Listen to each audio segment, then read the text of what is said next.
Christina. Hi. So you just had your ultrasound done? I did, yeah. Okay. Well, again, my name is Christina, so I'm going to be your midwife. Okay. I'd like to start with congratulations on your pregnancy. Thank you. From your record, it looks like quite a journey to get It here. has. It's been a journey. It's been an expensive journey. It's been a roller coaster journey. I can imagine that'd be really difficult. Mm-hmm. Well, you just had your ultrasound done. Can you explain to me how that went for you? It was fine. I felt like I didn't really get a lot of information from it, but you know, there was the cold gel and they did it, and but I don't really know any of the results. I just Okay. yeah. All right. So, is your husband here with you? Would you like him here with you when we go over the ultrasound results? It's a lot of information.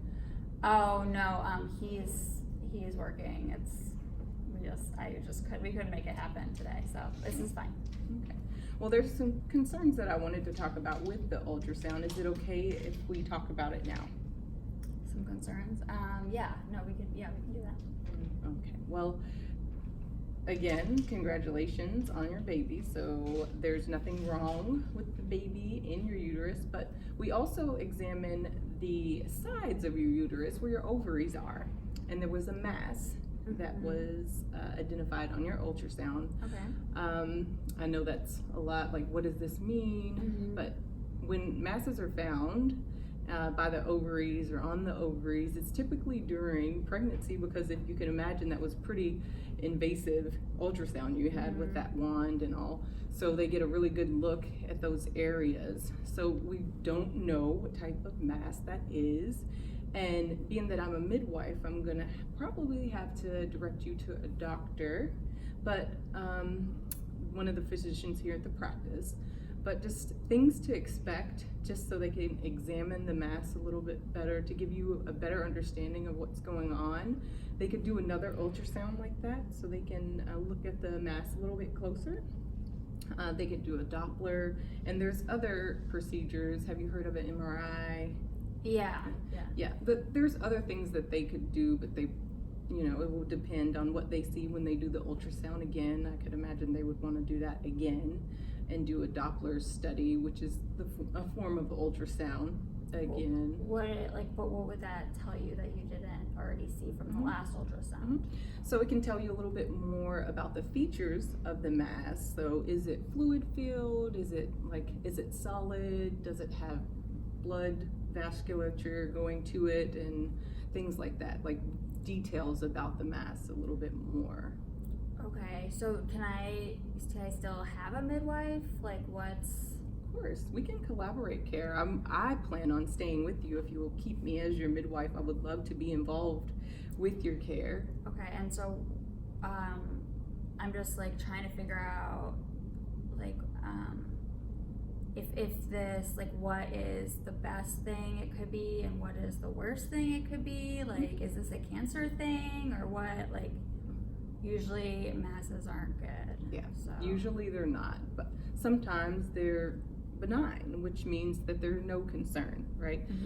So small masses are just there, and you go along and you have a pregnancy without complications. But as cysts or masses, or whatever they identify the mass as, grow, you're at risk for torsion, and that's when your ovary can twist.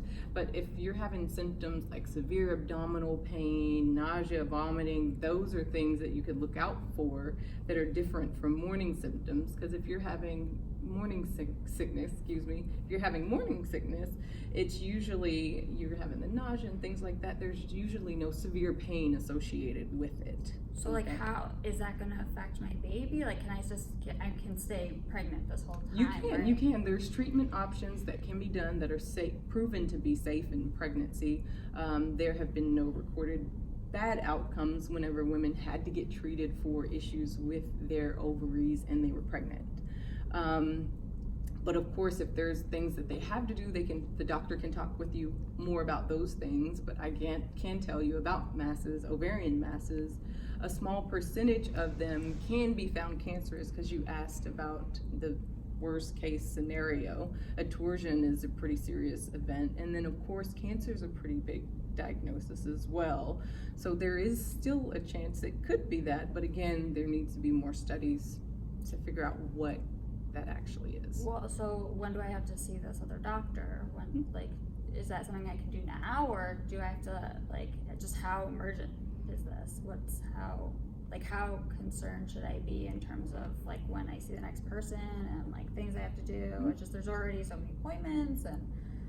No, it's a lot. And then, of course, at your next appointment, we can talk about this again with your husband, but you can keep your regular follow-up appointment, and then if you'd like, I can go with you to schedule your follow-up appointment that I'll be doing your the consult with the provider, the other doctor.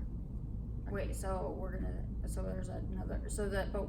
go out now and schedule the other appointment with the doctor. Yeah, because the doctor is here now, so if he's available, I could do a brief introduction, and then we can just go ahead and schedule an appointment with him, because this would be separate from your OB care. Okay. So I could continue your OB care, of course, and just keep him in the loop about what's going on with you. Okay. And you would come back in a month and 4 weeks to see me. Okay.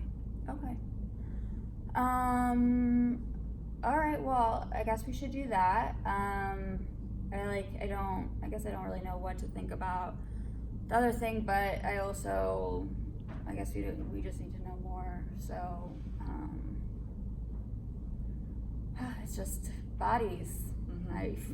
I'm curious as well, and again, like, I want to make sure that this is a positive pregnancy experience for you as well. So that's why I really want to be with you through this. Okay. Great. Do you have any questions? Any other questions?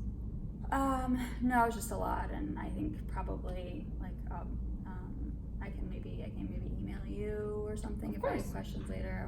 When I talk to my partner. Of course, you can just use the same number that you used to make this appointment, and the nurse will contact me directly if you don't get me directly yourself. Okay, so next steps, we're gonna go meet Dr. Sam, and we're gonna get your appointment established with him, and we'll make sure you have your 4-week follow-up with me. Okay. Okay. Great. All right. Thank you.